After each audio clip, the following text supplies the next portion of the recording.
And here we go. We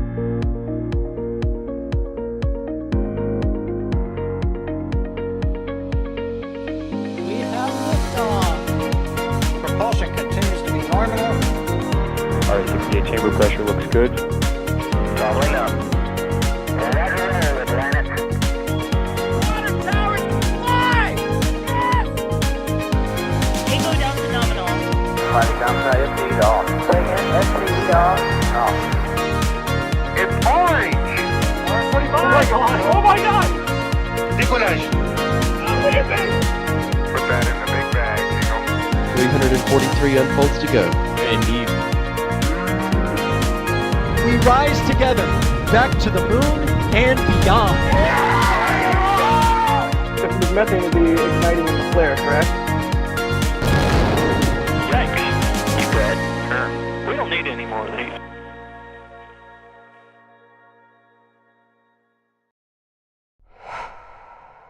Hello everybody, good evening and welcome to the Cape Canaveral Space Force Station in Florida. On your screen right there is a Falcon 9 vertical at Space Launch Complex 40, where in 58-ish minutes time, fingers crossed, we'll see another batch of Starlink satellites launching for Group 10-13. My name's Ryan Caton. I'll be your host for today's stream as we bring you through the next 58 minutes and then a few minutes after as we watch this vehicle ascend into the sky. And alongside me in the studio, Trevor Sesnick. How you doing? I'm doing well. This is the second Starlink launch of the day, and that doesn't even feel that crazy at this point.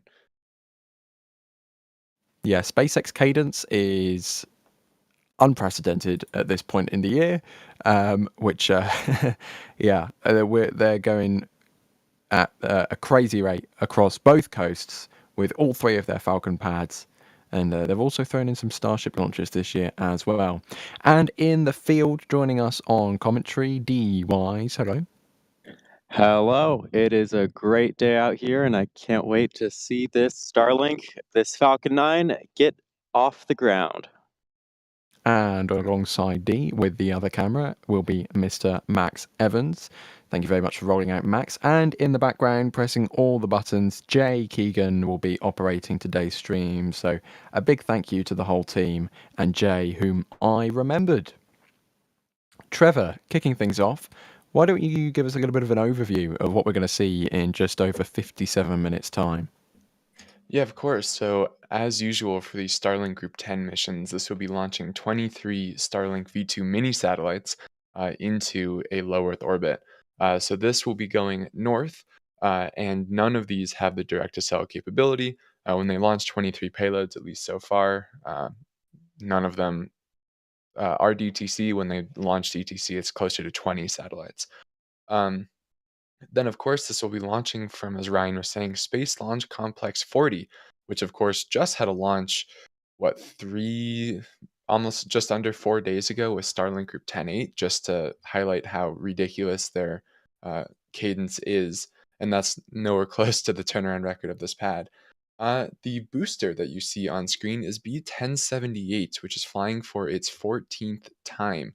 It previously supported Crew 6, O3B mPOWER 3 and 4, Starlink 6.4, 6.8, 6.16, 6.31, USSF 124, Starlink Group 6.46, 6.53, 6.60, 10.2, 10.6, BlueBird Block 1, and then now 10.13. So it last flew 48 and a half days ago. Then it will be attempting to land on a Shortfall of Gravitas, which will be stationed about 600 kilometers downrange. And then I think the one cool stat, depending on how you count Starlink launches, this will be SpaceX's 200th operational Starlink launch. So this morning was the 200th dedicated Starlink launch, and now 200th operational, since of course they had that single V0.9 mission, which means that we're coming up on half of all SpaceX launches being for Starlink. I want to know at which point in naming all of the boosters' flights did you regret naming all of the boosters' flights? Well, that's when I start just saying the numbers, that's when I'm like, all right, no one cares. And D, on the camera here, we can see it looks a little bit windy. So how is the weather holding up at the moment at the Cape?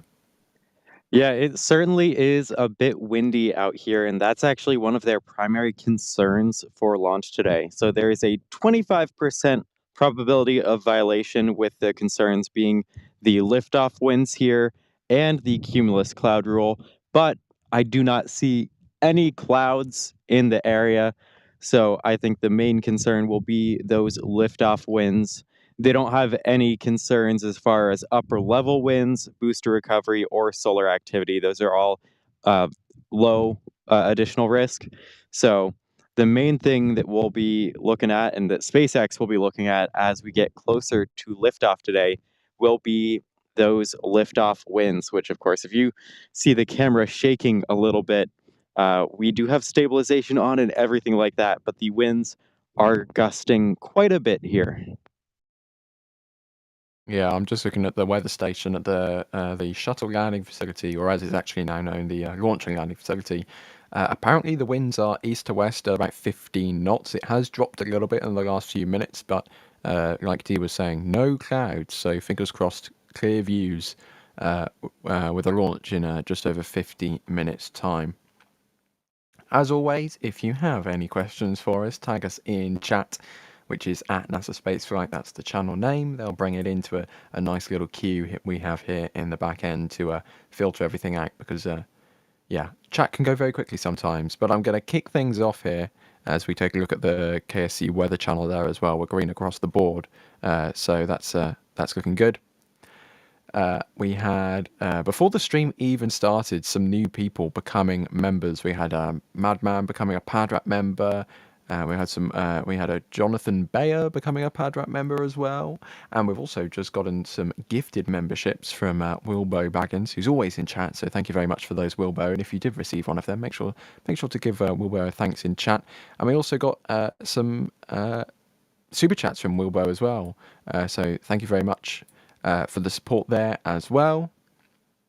And a bit of support here from Phil and Chaos Forever as well. So thank you very much, everybody, for the support before we even got going here.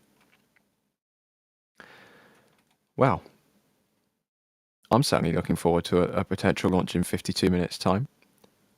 And Trevor, as we take a bit of an enhanced view here on the right-hand side of this vehicle, what's the first thing we should expect to see in terms of the fueling operations of this vehicle? Yeah, so the first visible sign that we'll have will be a little bit of frost starting to form a little under a third of the way up the vehicle at the start of that liquid oxygen tank. So that will be when they start loading liquid oxygen onto the first stage, which will happen at T minus 35 minutes, assuming that they are go for propellant load. So that pull for propellant load begins at T minus 38 minutes, and then they have a few minutes to determine whether they are go or not. And if they're go, they start loading liquid oxygen on first stage and RP1 on both stages. So when that happens, that's when we kind of enter the race, as we like to call it, between us being able to see frost on that booster and SpaceX confirming via X that propellant load has started for today's Starlink mission. So that should all be coming up. We should start seeing signs of that in a little over 10 minutes, like 15 minutes or so. Mm-hmm. And we have Actually, a a bit over question 15 here. minutes, sorry. And we have a question here from Yvonne asking which Falcon 9 will be the next record breaker. Now, I don't think it will be this booster because it's approaching its 14th flight, and we've seen many more flights than 14. But Dee, do you know which booster is going to be scheduled to be the next record breaker, or do we not really know the numbers in advance? I am not sure off the top of my head. We don't get a ton of advanced notice on which boosters are flying which missions necessarily. It normally, once SpaceX updates their website saying which previous missions it's flown, that's when we get a good idea. Or when our cameras here at the press site catch a booster rolling out, that's when we have the best idea of when the new record breaker will be. So I don't have that off the top of my head right now. It'll almost certainly be B1067 though, as right now the boosters with the most launches are 61 and 62. But of course, both of those boosters are no longer with us. 61 was expended on Hera, and then 62 was lost on Starlink Group 86. Those both flew 23 times. B-1067 is the only booster in SpaceX's fleet right now that is still alive and has flown 22 times. So we can assume that that'll be catching up to 23 soon, and then hopefully sticking that landing and getting a 24th flight.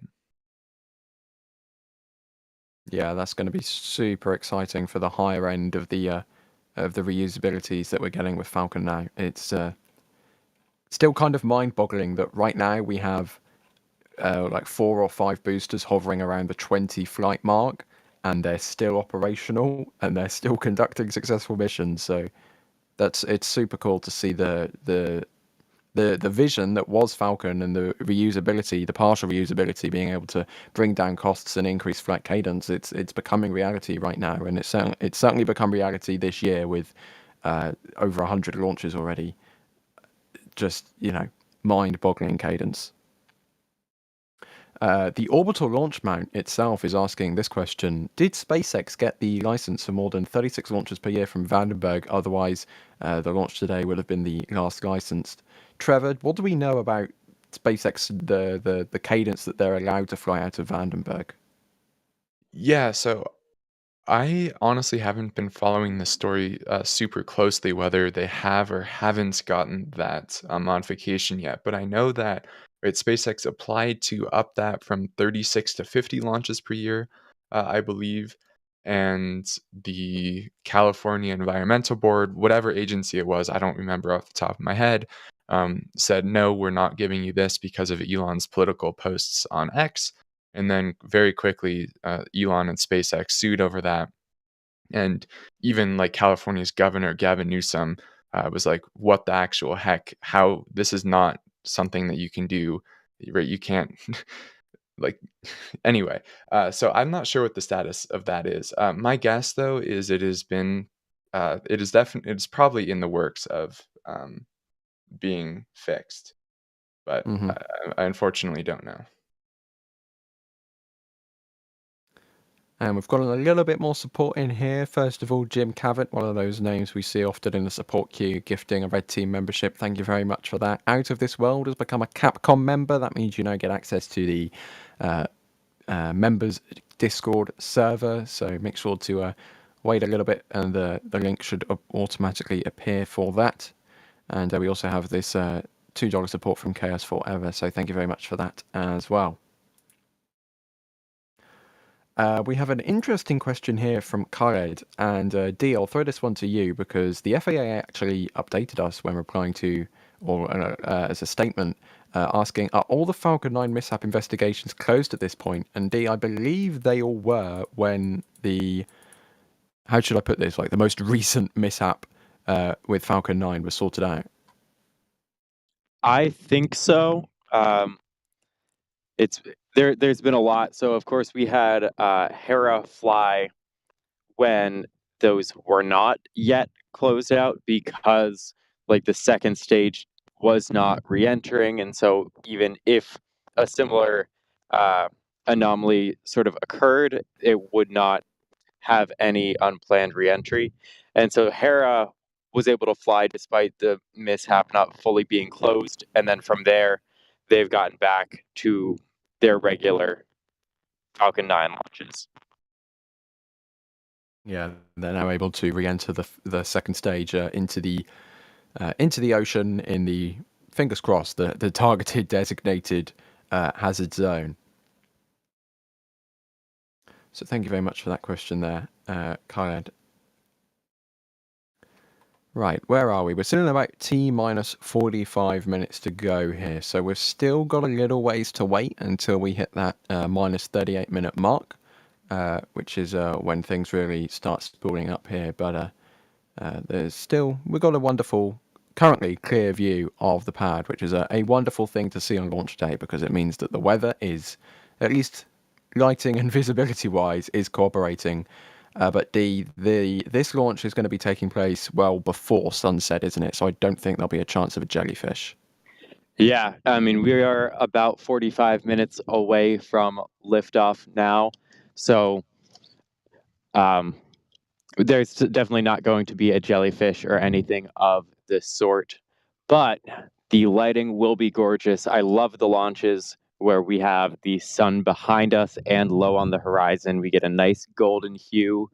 They're certainly a lot better than most night launches or even midday launches. Mm-hmm. Certainly going to be getting that evening lighting just after 5 o'clock in the evening local time.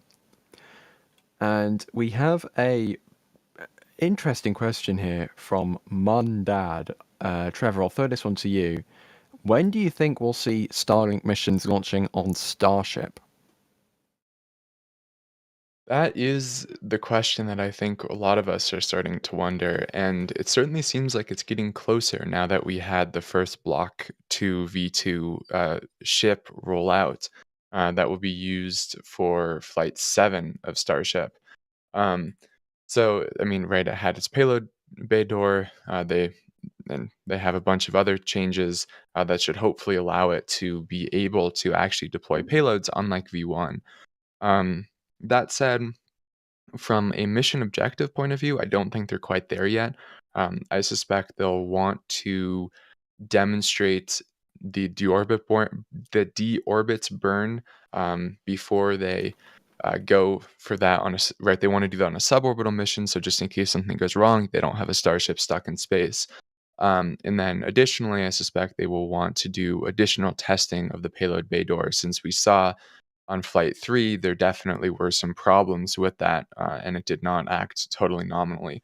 So my guess is that will all probably be done within the next 2 or 3 flights. I wouldn't be too surprised if a Starlink flight on Starship was 4 or 5 flights away, somewhere in there. Mm-hmm. Yeah, the key thing for me is being able to or have the confidence that you'll be able to deorbit Starship once it is in orbit, because Starship is going to be the largest thing like ever put into space, and if you are unable to control the re-entry of that vehicle, it could, you do not want a 50-meter tall ish vehicle 9-meter wide re-entering over populated areas. So being able to precisely control where that thing comes down is going to be super important in order to be able to conduct those orbital missions. And like you said, Trevor, actually being able to open the door, that's also quite important if you want to be able to deploy satellites. Yeah. Let's have a look through here. Bideford, again, one of those names that's always in chat. Thank you, Mary. Put my teeth back in. Thank you very much for gifting 10 Red Team memberships. So if you were the recipient of one of those, make sure to thank Bideford in chat. I can see they're still going through here as well. And thanks to Nigel as well, who's just gifted a Red Team membership as well there. So thank you very much for that support. That wind is still blowing, but fingers crossed it is within the limits. Still reporting that 15-knot wind. So the foliage is blowing around, but how does the wind actually feel being there in person? Yeah, I mean, it's definitely been worse. We've had launches go off in worse conditions in the past, but if there are gusts at the pad that they see that potentially violate those wind constraints, it could be a concern. But that will hopefully we'll get an answer to that shortly, because as they come up on T-minus 38 minutes, that is when the launch director would verify go for propellant load. And then at T-minus 35 minutes, that is when RP1 and liquid oxygen loading would begin. And so that would be when we start to get the first hint of whether or not SpaceX is going for this first opportunity tonight. So either we'll start to see frost, or SpaceX will tweet, whichever one of those happens first. From there, at the T-minus 20 minute mark, we would see a vent That is because they are chilling down the lines to prepare for second stage liquid oxygen loading. And from there, at T-minus 7 minutes, Falcon 9 would begin engine chill. And at 1 minute, they go to the internal flight computers for pre-launch checks. And of course, at a T-minus 0, we will hopefully see liftoff. In 39 minutes and 40 odd seconds time. So there's the timeline for you. Fingers crossed we hear some news on that propellant load soon. We have a question here, Trevor. I'll throw this one to you. Do we know how SpaceX can control the rocket after liftoff? Are they using Starlink or something, or is it just like completely onboard systems which are in control of the rocket once it leaves the ground? Yeah, so it is entirely onboard control. There's just too much latency to have the control be done anything else. Plus, then you could have substantially more packets lost and whatnot. So the vehicle will have a bunch of sensors on it. It'll probably have GPS on it to get attitude position data. It'll have accelerometers. It'll have gyroscopes. It'll have probably barometric pressure sensors. I'm sure SpaceX has a bunch more that they're able to then measure their altitude, measure their acceleration, and whatnot. And then from all of that, they have some clever GNC algorithms that are able to uh, predict where the vehicle is going to be, compare that to a measurement, and use all of these sensors together in a thing called sensor fusion to minimize noise. So it's a very common practice, and all of that is done on vehicle, and then they just are able to communicate with the vehicle to receive those packets. And I doubt there's really any uplink, but they could also do uplink through, as we've seen on some launches, not of Falcon quite yet, Starlink, right with like Starship, but generally it's TDRS or ground stations or systems of the sort like that. And a similar question here from John asking, how do they control the vertical orientation of Falcon 9 when it is landing? Asking about gimbaling engines or using like the RCS reaction control thrusters. So Trevor, how do they exactly make sure they're pointing in the correct direction when they come into land? Yeah, so all of that is a good question. By the way, Jay is bugging me in the back channel. GNC, guidance and control. Good clarification, Jay. So they have three main control inputs during the landing burn. They have the grid fins, which at lower speeds are not as useful, but you'll still see them wobbling around, and they do have a little bit of control on the vehicle. And then they have RCS, but RCS is again not as useful that down low, especially since you have an engine ignited. With an engine ignited, you have the gimbal control of that, and with that, you're able to control everything except for roll of the vehicle. Good to know. Booster 1058 has gifted a Red Team membership, so thank you very much for that support.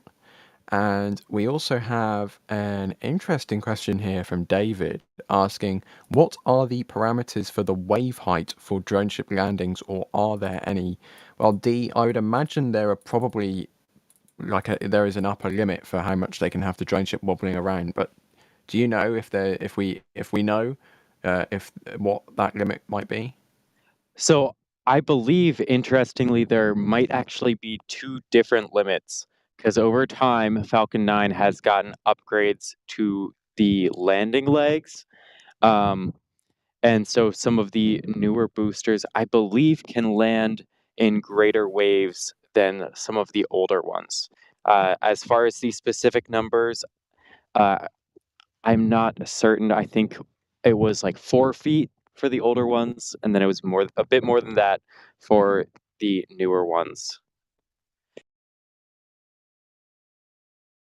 And speaking of our heavy lift friend on the Space Coast, which rolled out last night / this morning / at a not very nice time of day for the team in Florida, Baguette Yeater is asking, what will come first, Starship Flight 6 or New Glenn's first flight, which will be launching just a little bit pan to the right from here at Complex 36. So I'll go around the horn here. Trevor, your thoughts first. What's first, Starship Flight 6 or New Glenn Flight 1?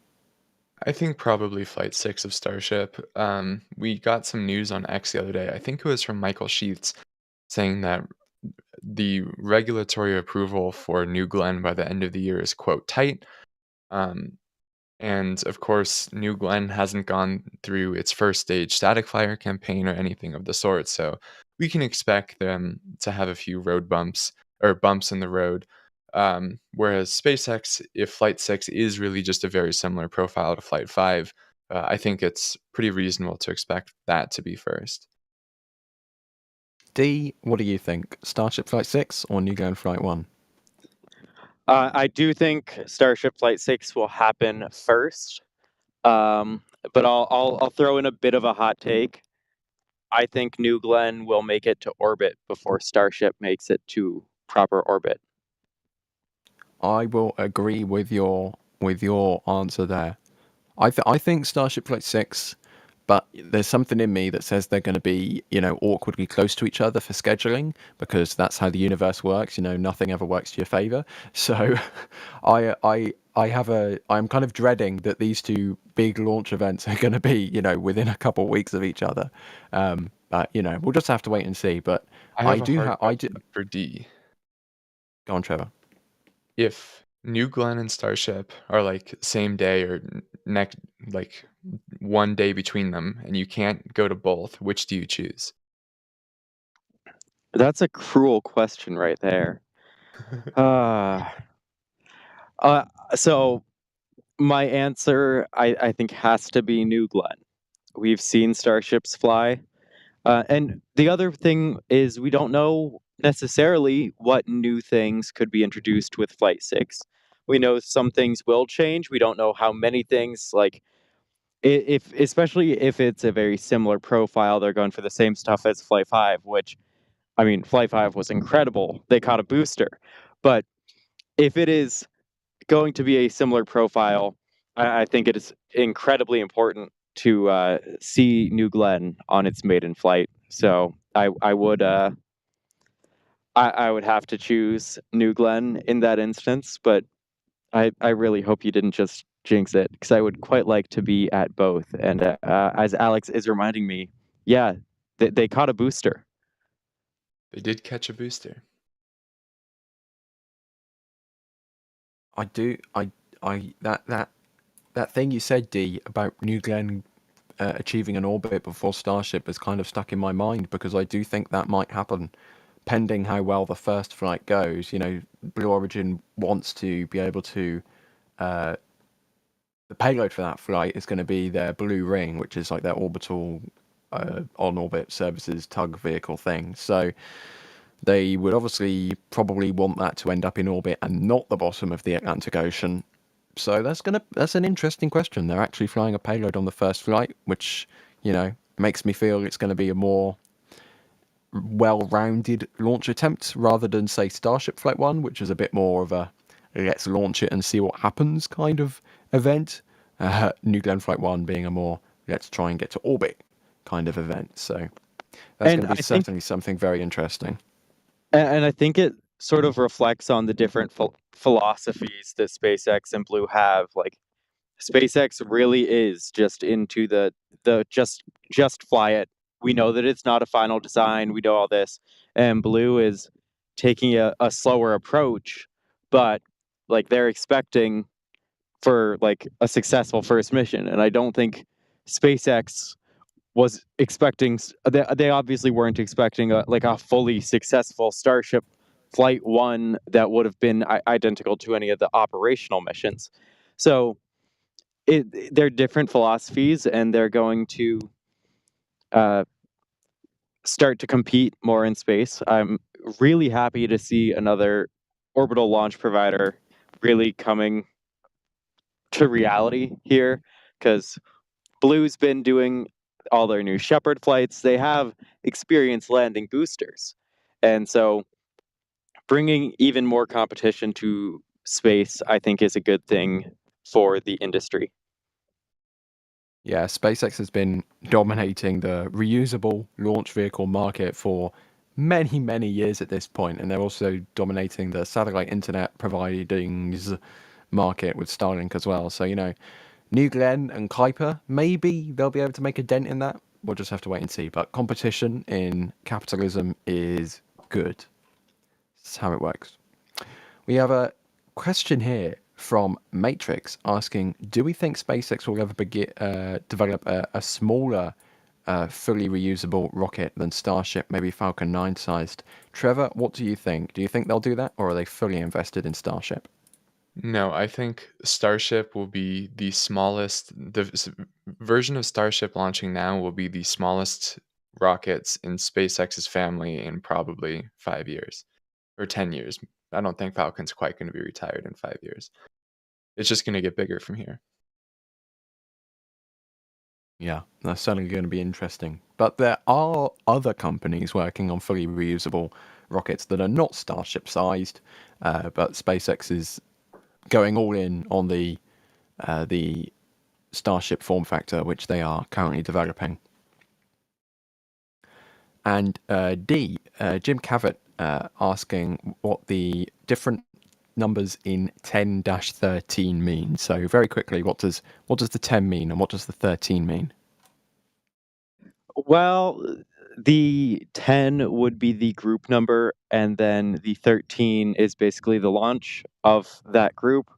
But also, we don't exactly know all the purposes for the different groups, and every once in a while, those numbers are not in order because, like, a payload will be manifested, and then for one reason or another launch will come before it, and so we're getting launches from different groups and different numbers all the time.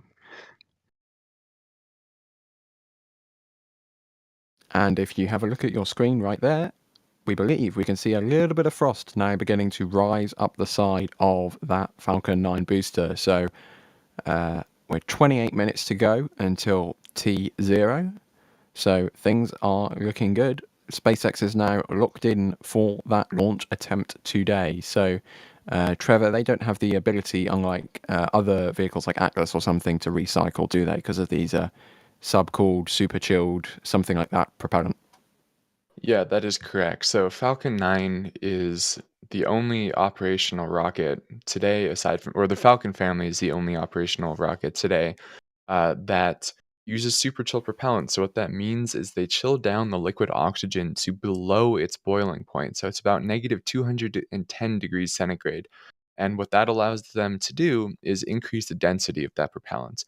And by increasing the density, they are able to get more performance out of the vehicle since there's more mass flowing through your engines, and additionally they're able to carry more propellant on the vehicle. And this was really, I would say, the one big thing that has allowed SpaceX to be so successful with reuse is because they're able to do this densified propellant, they're actually losing less performance by recovering the stage. So the disadvantage of this is you can't really recycle and you can't hold because that propellant is slowly warming up as it is in contact with that Florida air, which is not cold, nowhere near negative 200 degrees, negative 210 degrees centigrade. Um, so because of that, SpaceX needs to launch with the propellant as cold as possible, and therefore they cannot hold with Falcon at all. That's a very good point to bring up there. And we have another interesting question from Brian about the Falcon 9, asking, are older boosters being expended because the newer boosters have enhancements that make them more economical, more reliable, more versatile? D, we were talking earlier about the booster being used on Hera getting expended, and it was one of the more flown boosters. So what are your thoughts on that?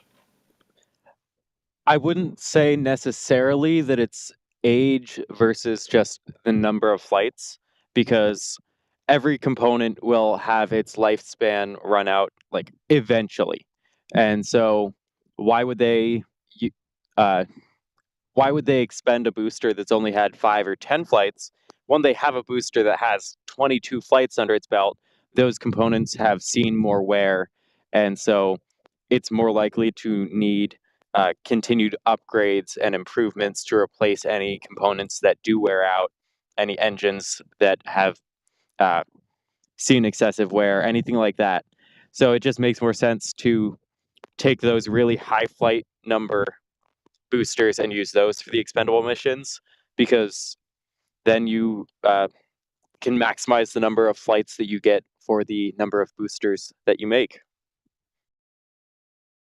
It's also Indeed. And important to keep in go on, mind Trevor. that SpaceX does a lot of retrofits on the boosters. So just because it's an older serial number, that doesn't mean that it may not have some of the advancements that they've made. Like, for example, I think it was Kiko, but it may have been John Edwards that was saying when they had that landing leg problem, they were able to retrofit that onto a lot of the older boosters, just not 1058 when it was lost. So there is retrofitting too, but generally they do expend the oldest booster, but they only expend a booster when they need to expend a booster. They don't just like be like, oh, well, we don't really want to deal with this booster anymore, so we're going to expend it. No, they'll wait until there's an expendable mission and launch it then.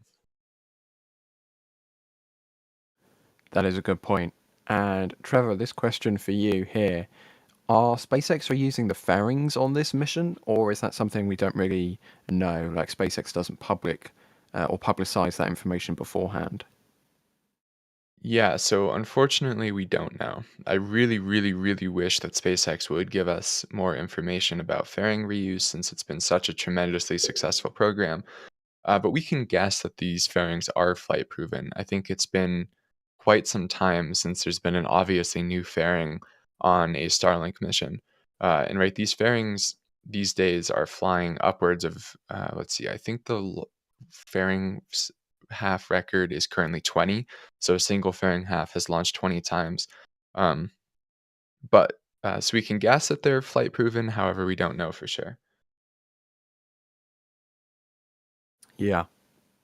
I mean, when you have more reused fairings than new fairings, then the statistics are in the reusability's favor. Let's put it that way.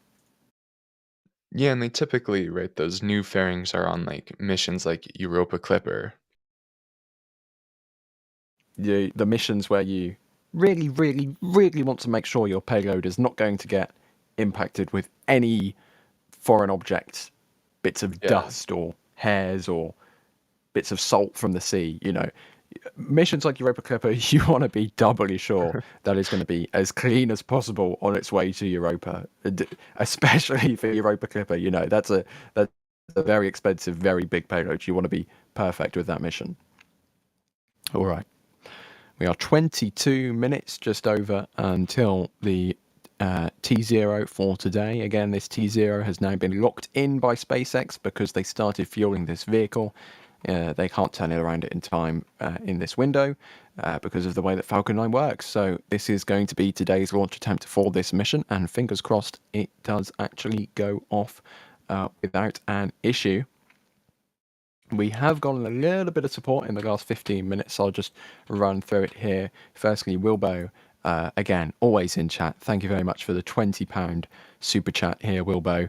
Thank you very much for all your support as usual. John has gifted a Red Team membership. Thank you very much for that. We also had Shia, sorry if I pronounced that incorrectly, with a $10 super chat. Thank you very much for the support there. And Rankley with the $5 tip from tips.nasaspaceflight.com, saying that we should add the They Quarter booster to the NSF bingo cards.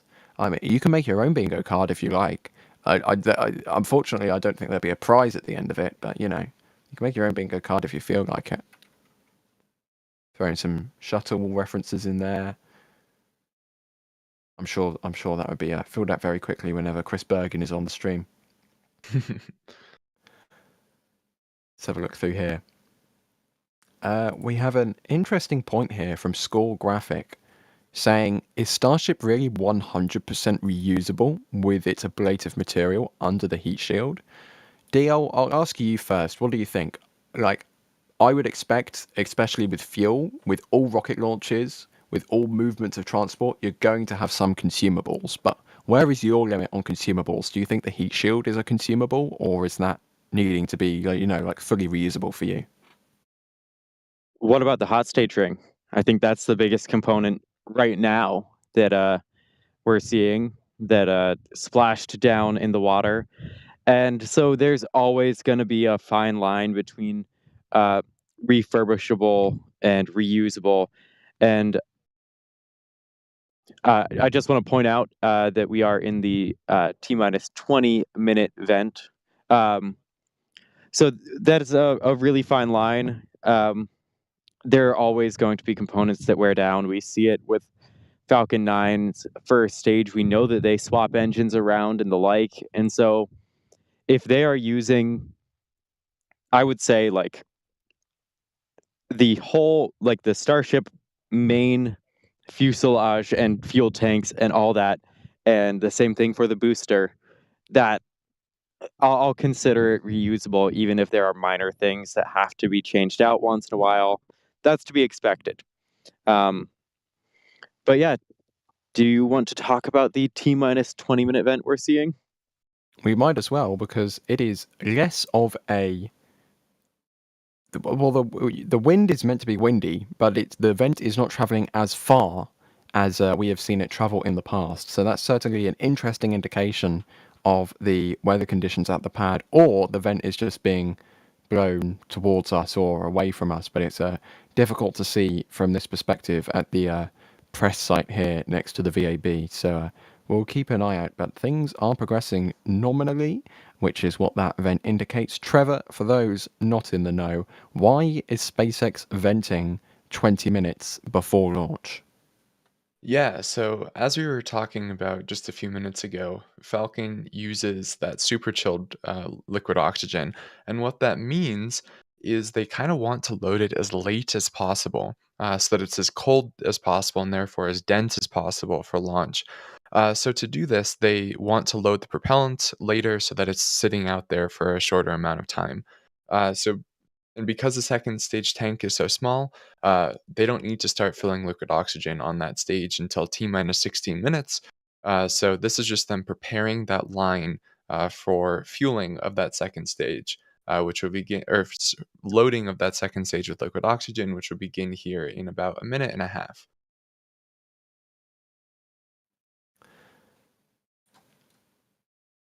Thank you very much to Doug for gifting a Red Team membership. Thanks everybody for the support as we approach 17 and a half minutes to go.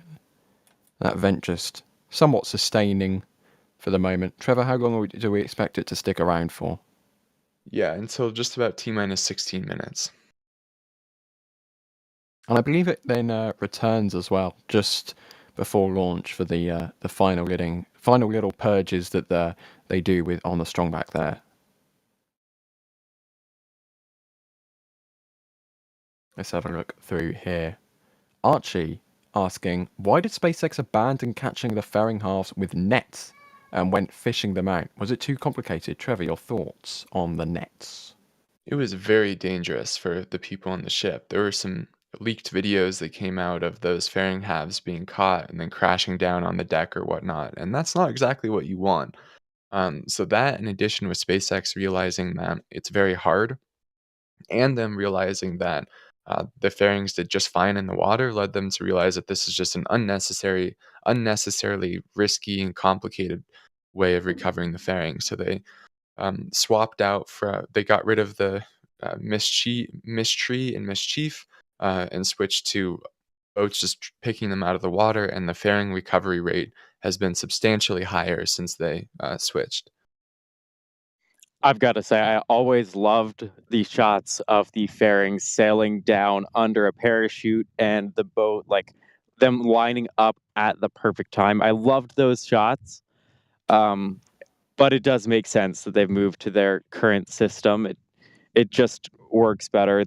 The fairings aren't that affected by the salt water. It takes extraordinarily rough seas, and like you said, the safety of the crew and reducing the complication of the systems is a huge deal.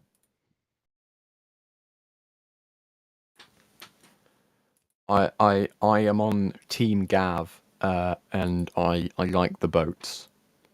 I will offer that. That's my very insightful input into this conversation. Oh, I love the boats too. Whenever we would drive by Port Canaveral, seeing the fairing boats with just the massive nets over the top of them was the coolest thing. But unfortunately, I understand why they no longer use them.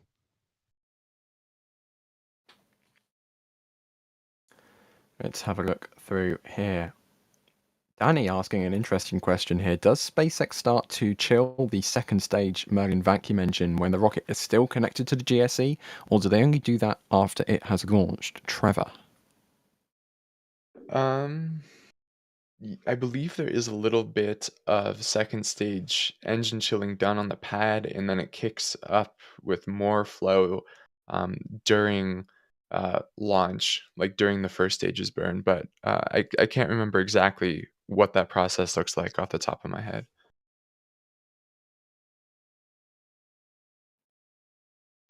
Wilbo, again in the super chat. Thank you very much. £5. Thank you very much for the support. And Astro Knucklehead, another one of those names always in chat in the support queue. Thank you very much. Gifting a red team membership on this occasion. It is all greatly appreciated. Let's have a look through here. Oh, this is now we're getting into the deep end here. The only Angie, sorry if I pronounced that incorrectly, asking, could they attempt a catch with a netted ship for the hot staging ring, like they used to do with the fairings? No. I'm just gonna throw that one out there. I admire the thought. Like, it would be really cool if that were possible. But the video that we were sent by one of our viewers shows that ring hitting the water and the splash that it makes. It is definitely going too fast for any sort of, certainly any sort of crewed vessel. And even hitting the water, that the ring had a lot of damage to it. So as wild as a concept and as cool as that would be, I don't think that will happen. Also, not to mention, right, expanding the hot staging ring is a temporary thing that they're only going to do with these version 1 of boosters. So it really isn't worth it for them to come up with a recovery method for them when it's just going to be integrated in a couple of flights anyway. You'd need to develop some sort of parasailing technology, to try and locate the ship. But yeah, one can dream. Let's put it that way. One can dream. Approaching 12 minutes to go in the count. Nibbles has gifted 5 red team memberships. Thank you very much for that support there. Let's have a look through here. Well, how convenient is this? Our very own Carson in chat is asking, is it flying to the south again? Shall we find out?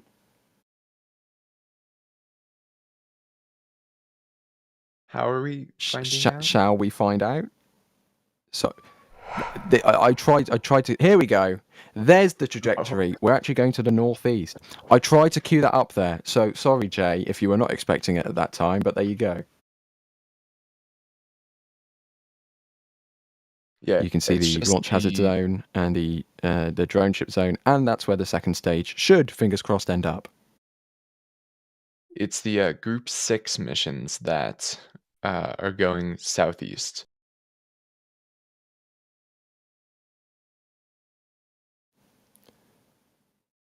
Look at this. D, has the wind calmed down? How's the weather continuing to look as we approach or just pass here T-minus 11 minutes?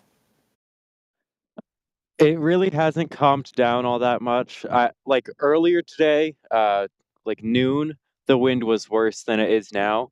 But I mean, with the winds that you were seeing at the launch and landing facility, that would be acceptable.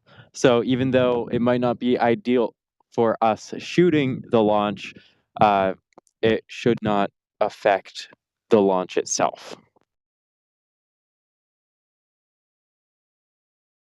I was about to say it looks like it's calmed down, but then the camera just got shook a bit, so it's difficult to say from the views. But the foliage in the foreground is still blowing about. And this is an interesting question from Big Money here, asking if the Falcon Heavy throttles center core to 70%. Why not use a Falcon 7 or a Falcon 6 for the center core? Now, Trevor, I believe that 70% is only whilst the side cores are attached. So when you detach them, you would then not have your 100% throttle for the remainder of the center core's flight, if I'm correct in saying. Yeah, that's correct. So the whole reason why they throttle down that center core is because they want it to have as much propellant available as possible for when those side boosters separate. Because right, you basically want those side boosters to act as a boost stage to get the an entire Falcon 9 going with some initial velocity and initial altitude. So then they do ramp back up after those side boosters have been deployed. Yeah. And something I've been seeing a lot of accounts on X posting, especially from like NASA ground exploration systems and the commercial crew program and stuff. They've actually been, which I just find cool, is they've been carving out pumpkins for Halloween, which is tomorrow, if you somehow were unaware. And they've been carving out like their department logos and like the commercial crew program insignia into pumpkins. So if you're excited about Halloween and the holidays, well, at shop.nasaspaceflight.com, we have something for the next holiday coming in the next couple of months with our Christmas merch collection, our Christmas jumpers, actual knitted jumpers and blankets and sweaters, as the Americans are inclined to call them. And we have the designs from last year. We have new designs this year. We have beanies as well. Look at this. Do you want a Raptor engine on your head? At shop.nasaspaceflight.com, you can have a Raptor engine on your head. Or perhaps you want to have a heat shield on your head, in which case you can, because you can get the heat shield beanie. And look at this. This stuff is actually knitted. This is actually knitted. This is not a piece of clothing which has just got our designs stamped and printed onto it. This is actually properly knitted and actually properly comfortable. And they're not horribly thick or anything. They are relatively thin, but they are really good at keeping the heat in, and I can attest to that because I was wearing my my Christmas merch last year. So there you go. Shop.nasaspaceflight.com. Holidays 2024, if you're looking forward to the holiday after the next holiday.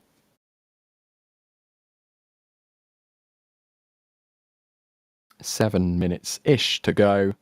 Falcon 9 standing at Space Launch Complex 40 here in Cape Canaveral. Trevor, that booster is looking fully frosty at this point, at least to my eyes. Yeah, it is certainly getting close.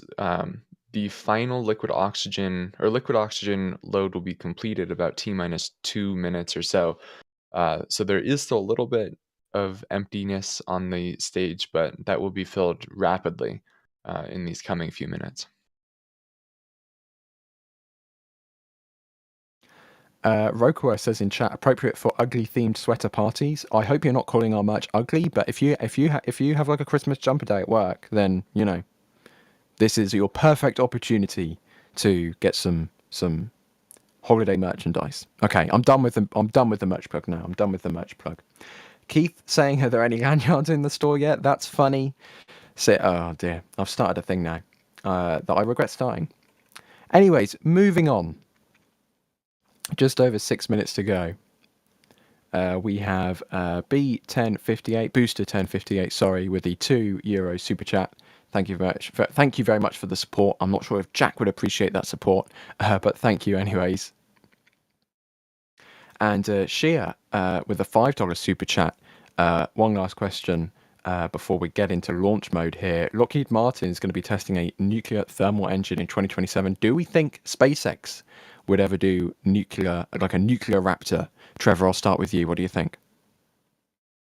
Probably eventually, but at the end of the day, it's just the technology is just so far out there still that SpaceX would rather just focus on chemical propulsion and actually do something with it than, just have a massive R&D program. But eventually, when other companies or other government agencies have shown it's possible, I definitely could see SpaceX switching over. Dee, what do you think? Before we send you off to get some wonderful videographer cinematography of this Falcon 9, nuclear Raptor, do you think that's a possibility?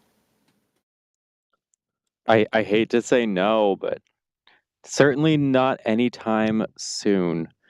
Like, so many avenues are going to continue to be explored as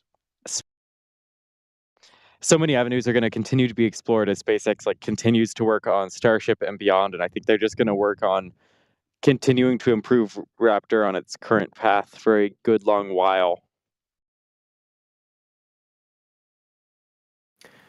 And with that, Dee, thank you very much for being with us for the last 55 minutes or so. We'll send you off now to do some wonderful slow-mo video cleverness with this Falcon 9. And as you just heard on the comsnet there, strong back stuff is starting to happen as we approach 4 minutes to go now until this booster lifts off with some Starlink V2 mini satellites inside the payload fairings. See a little bit of venting from the side of the Falcon 9 there. This is all completely normal and to be expected at this point in the count. You can see that wind still blowing the foliage around a little bit, but if SpaceX thought they couldn't do it, they wouldn't have gone for the attempt. So weather obviously within the limits for the rocket. Like 13 knots reported now, so looking like a lovely clear day, Trevor. Fingers crossed we get some nice views. Yeah, Falcon really is just such a gorgeous vehicle.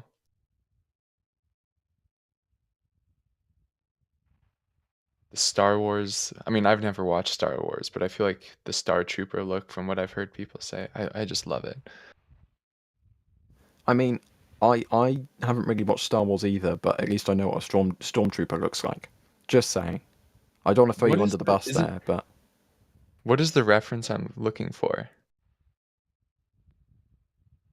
I'm not sure. Hmm. I feel like Okay. we may have accidentally meandered ourselves into an alleyway which we are unable to retract out of, so I'm just going to break things here and start talking about the rocket Stage again. 1 lock flow complete. And there we go. We hear official confirmation that the first stage has wrapped up its liquid oxygen load, and we are going to swiftly move on with 2.5 minutes to go in the count.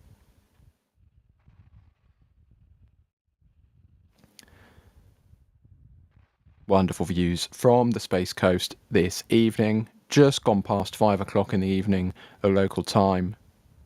So we're getting that wonderful backlighting from the sun onto the rocket and the pad. Approaching 2 minutes to go until, again, the 200th operational Starlink mission, the 201st Starlink mission. Yeah, and this will be SpaceX's 108th launch of 2024, and Falcon 9's 103rd. So Stage 2 lock flow their complete. cadence this year has been crazy. And you could hear there on the loop, that is liquid oxygen load complete across both stages at this point, 90 seconds to go. Trevor, what are the next call-outs we should be hearing? Gas launch closeouts has started. In That's 20 one of them. seconds, yep. In 20 seconds, then we should start hearing that the vehicle is in startup, which is when the vehicle will take control of the countdown from ground-based computers to computers on the vehicle. And then about 15 seconds after that, we should hear the launch director verify that they are go for launch. There's that 60-second mark. The comms will be a little bit delayed, but we should hear. Falcon 9 is From- in startup. There we go. Startup is confirmed. And next up will be that the launch director confirming that we are go for launch in 40 seconds' time. SpaceX launch director, go for launch. And there we go. We are go for launch from the launch director. So in 30 seconds time, those 9 Merlin 1D engines will be lighting up on that booster. And it will be taking off from Space Launch Complex 40. About 20 seconds to go now. Let's keep an eye out from this perspective of that wonderful plume from the Merlins as they interact with the water deluge system. We should start to see startup in about 10 seconds time. We keep an eye at the base of the rocket there.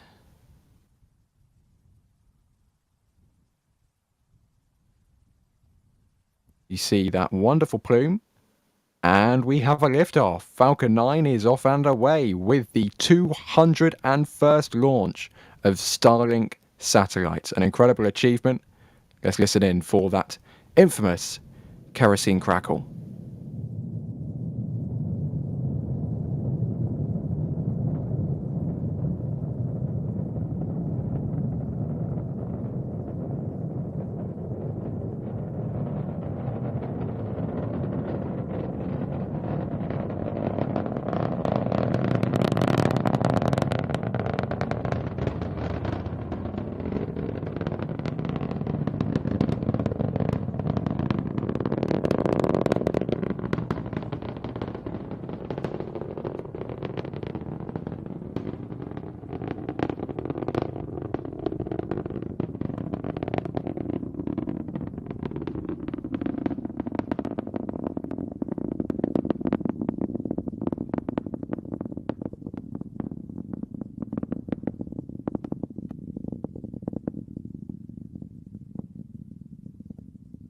80 seconds into flight, Falcon 9 passing through max Q.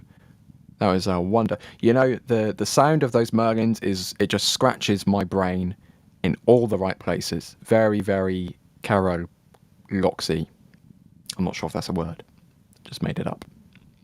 But Trevor, coming up next, we should see the preparations for stage separation and then the 2 stages going their separate ways. Yeah, that is correct. So, the first event will be those 9 Merlin engines shutting down, which pay attention to that, because if we stick with this view, you may be able to see them shut down in pairs, since we can really see each individual engine today, which is always really cool to see. They shut down in pairs about 100 milliseconds apart or so. And then after that, we'll see those 2 stages separate with those 4 pushers. Of course, there's always that central one that SpaceX gives us a view of from the inner stage, but then there are the 3 radial ones as well that will help push the stages apart before that second stage igniting its single Merlin vacuum engine to begin its 6-minute journey to its parking orbit. There we have MECO. Those stages should now be separating.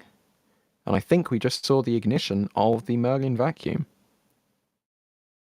And you can see the 2 little dots there in the middle of your screen. The brighter one is that second stage. The lighter one with the little puffs there, that is the first stage, starting to reorient itself with its reaction control thrusters. Looks like we've lost it there. But that is the Falcon 9 on its way, the grid fins extending on the first stage, and a beautiful, beautiful kind of sheen on the water there from the sun setting across the horizon. And the fairings have gone their way. They've both separated, revealing 23 Starlink satellites. We can see the fairing there falling away from the second stage engine camera. Those 23 Starlink satellites now revealed to the vacuum of space for the first time. And well, that's what they'll be looking at for the remainder of their operational lifespan. The first stage continuing to drift across, still flying up to its apogee, the highest point it will fly during its flight, because even though those engines are no longer running on the first stage, it has a lot of momentum, so it'll continue coasting up to its apogee just above 100 kilometers here, before it will then begin to fall back down towards the Earth's surface, which will be the Atlantic Ocean, and the drone ship, a Shortfall of Gravitas. Second stage, continuing on its way, approaching 10,000 kilometers an hour, nearly passing now 130 kilometers in altitude. These Starlinks go to roughly a 300 by 300 circular orbit, 300 by 300 kilometer circular orbit initially for their parking orbit before they begin their orbit raising maneuvers. So that's what we should be expecting from the second stage, roughly.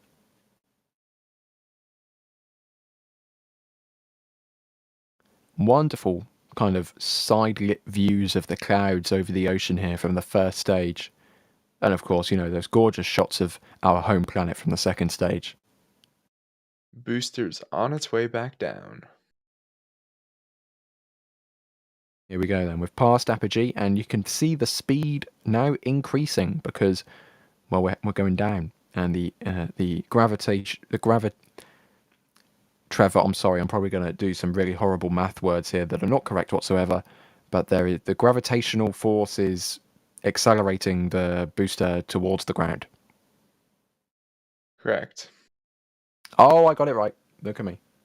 Well, anyways, technically, don't if you go well me by- now. If you You go said I by got it right. general if you go by Newton mechanics, that is correct. If you go by general relativity, then that is incorrect. The ground is actually accelerating up toward the booster. I'm going to stick with the booster going towards the ground for this case, for this scenario. It's close enough for me. We're approaching 80 kilometers in altitude now on that booster. You can see it's really started to pitch over with the entry burn coming up. So this will, Trevor, this will ignite 3, if I remember correctly, Merlins. Yeah, that is correct. So it'll be the 131 configuration. We'll start with that center E9 engine before Stage 1 igniting FTS side is engines saved. E1 and Stage 1 entry burn E5. startup. And there we have it. See one And engine throughout- and then that line for 3. And throughout all of this, you can kind of see what we were talking about earlier. We're in the upper atmosphere, right? Those grid fins aren't really doing anything.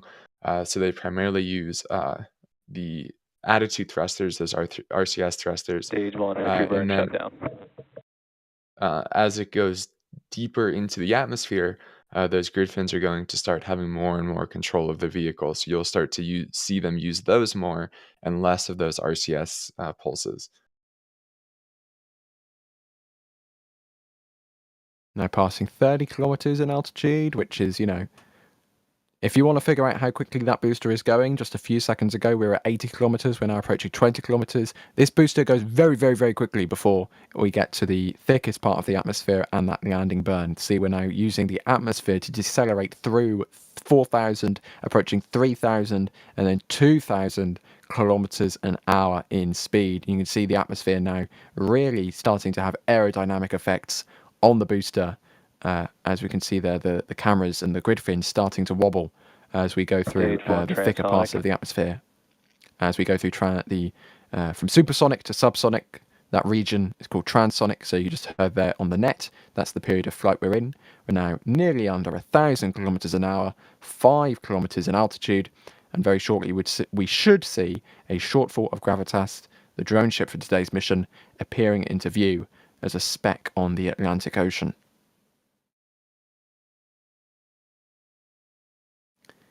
Just see some clouds there as we pass through Stage those 1 landing layers. burn. We have the landing burn starting up there. Stage 2 terminal guidance.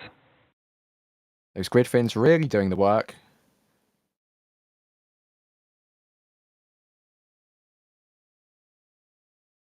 Landing Here we leg go, deploy. approaching the ocean. And that is a Shortfall of Gravitas. And I think we can say that is bingo right in the center. Stage 1 landing confirmed. SpaceX Stage 2 confirming FTS on is the net. saved. Our booster B1078 is back on the ground. And that was SpaceX's 361st landing of a Falcon booster and 20th consecutive landing of a Falcon booster. So the cadence continues if we disregard Back the shutdown. one failed landing from a few weeks ago. And we just heard there on the net before SpaceX wrapped up their coverage, the Merlin vacuum on the second stage has shut down, so they'll be in there. Those Starlinks will soon be deployed in about an hour's time into their parking orbit, and then over the coming weeks and months they'll start to raise themselves up. So, wow, that is a pitch perfect, a textbook, dare I say, launch of a Falcon 9 booster from Slick 40, with 23 Starlink satellites now on their way to space, or they're in space, on their way to higher up in space than they were previously. And look, all of that in just 9.5 minutes time. Wonderful. So, we'll be waiting here because we'll have some the sizzle reel, should we say, of some replays from the different views from the press site. We'll also have a slow-mo from D coming up later in the stream, so stay tuned for that. D, have we got you back on commentary yet? How do you hear me? Hello, D. How was that? Was that like all the other Falcon 9 launches you've seen? In many ways, yes. But when we have these afternoon, evening launches with gorgeous light, I always need to take a moment to appreciate them because there are so many launches that happen at ungodly hours. And so getting a nice launch in the afternoon in some beautiful light, I mean, that was just a picture perfect launch. It was great. Yeah, the backlighting we get from this perspective here, from the press site, really just does a really good job of lighting up the vehicle against a darker sky. Well, the sky's not dark, but the sky is darker than the vehicle is. And, you know, when you have the sun shining on the vehicle, and yes, the sun shines on the sky, but for this reason it doesn't shine on the sky, it just makes the vehicle much brighter. I'm trying to caveat the physics here because, you know, sunlight scatters in the up. You know what I mean.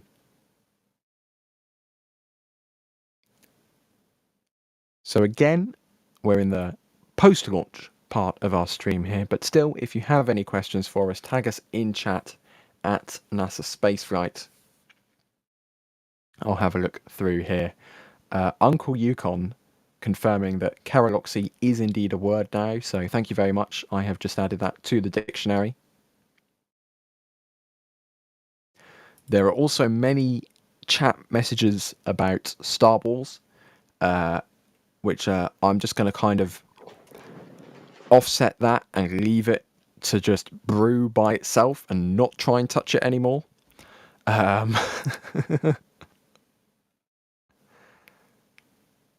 have a look through here. Lojack, Trevor, I'm not sure if you'll know the answer, but I'll throw this to you anyway. Do we know how many Gs the booster pulls during entry, and is it something that a human can take? This obviously important because, well, Starship, at least eventually, intends to do propulsive landing with humans on board. Yeah, booster for Falcon, I think it's like 4 or 5 Gs somewhere in there. So I think that is something a human could survive, but I think super heavy is a good amount more. That said, when humans are landing, right, they'll be in ship, and so they won't be. That landing burn is fairly low G since they're at such low velocities by the time they start that burn anyway, and they can kind of control as they're coming down the how many Gs they are during reentry. So um, it won't be a problem, but I definitely don't think you would want to be on super heavy for landing.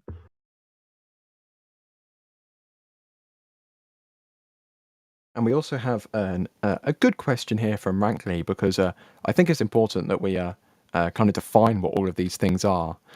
So D, what is a quote-unquote parking orbit? Is it kind of like a waiting room before it goes into its permanent inclination?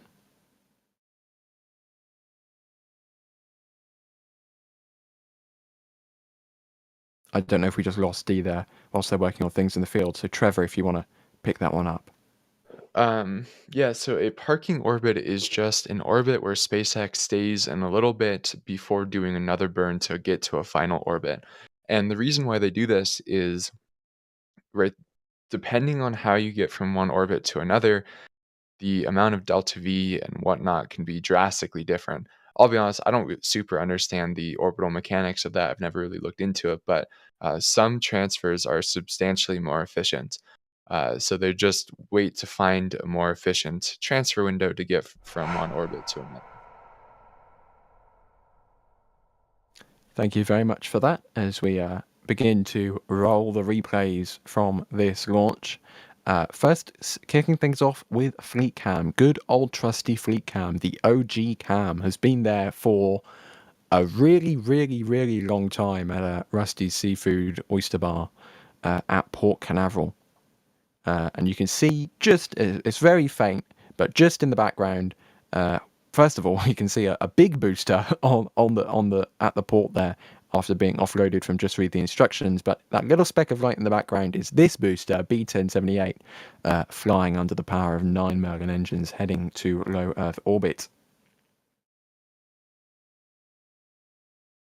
Let's have a look through here and some more views from our bots at the press site, which D and Max, but Max said that he did 5% of the work, have been working hard to relocate and tidy up, and some upgrades there. So thank you very much to the Cape team over the last couple of days. Been working very hard at getting our bots all worked out. Max just said really in the back channel, but he said he only did 5% of the work. That's a direct quote. So, but anyways, a big thank you to D and Max. You give 5% of your thanks to Max. Yeah, 5% of the thanks. I'm not being mean. That's a direct quote from Max, and I can confirm that. So, just saying. But seriously, thank you to the Cape team who have been working very, very hard over the last few days to get our Space Coast Live bots tidied up and upgraded, and all the words there. So thank you very much for that. And Trevor. Question here from Ninja Guy Dan. Do the fairings separate with springs or thrusters? And SpaceX actually posted a video of fairing separation a few days ago. So I think if you want to just do a quick little, how do the fairings work at separation?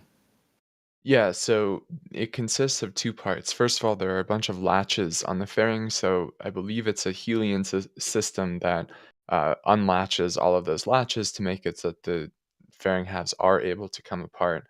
And then after that, there are some hydraulic pushers. I don't actually remember off the top of my head how many there are, but I think it's like 4 or 6, something around there, that then push those two halves apart and to make sure they don't come in contact with the vehicle. So it is neither. They go for a reusable solution in the form of hydraulic pushers.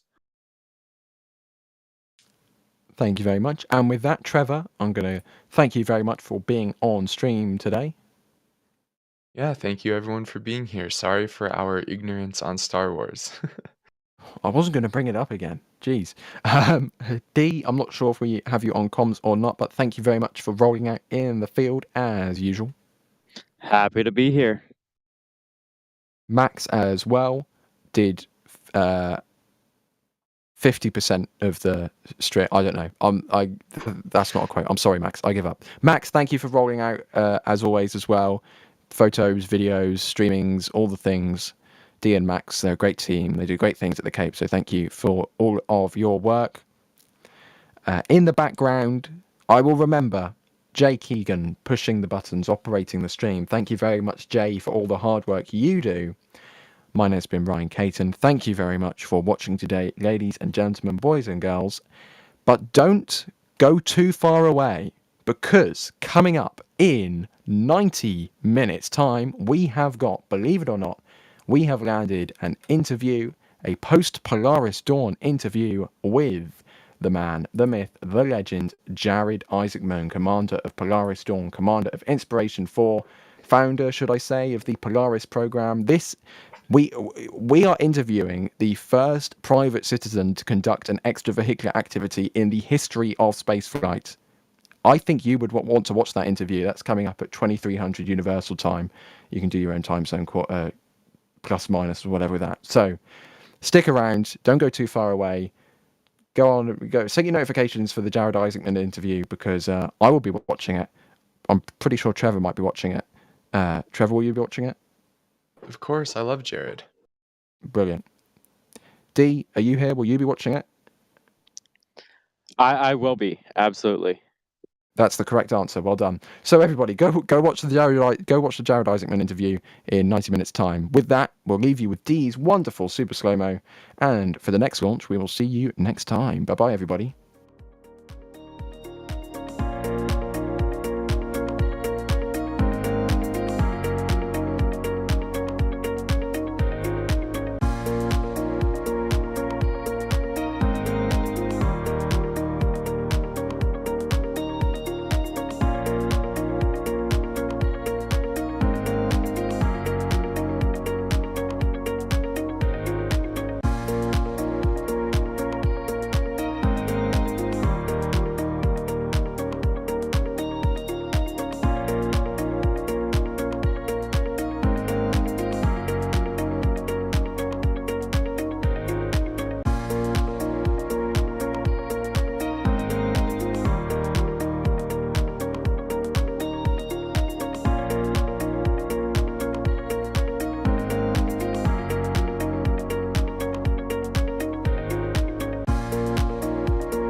And here we go.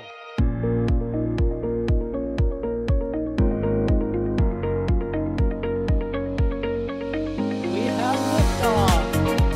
Propulsion continues to be nominal. R68 chamber pressure looks good. Doubling up. Roger, roll, Atlantis. Water towers fly! Yes! Tango down to nominal. Flighting down to SC off. Bring in SC off. It's orange! R45! Oh my god! Oh my god! Decollage.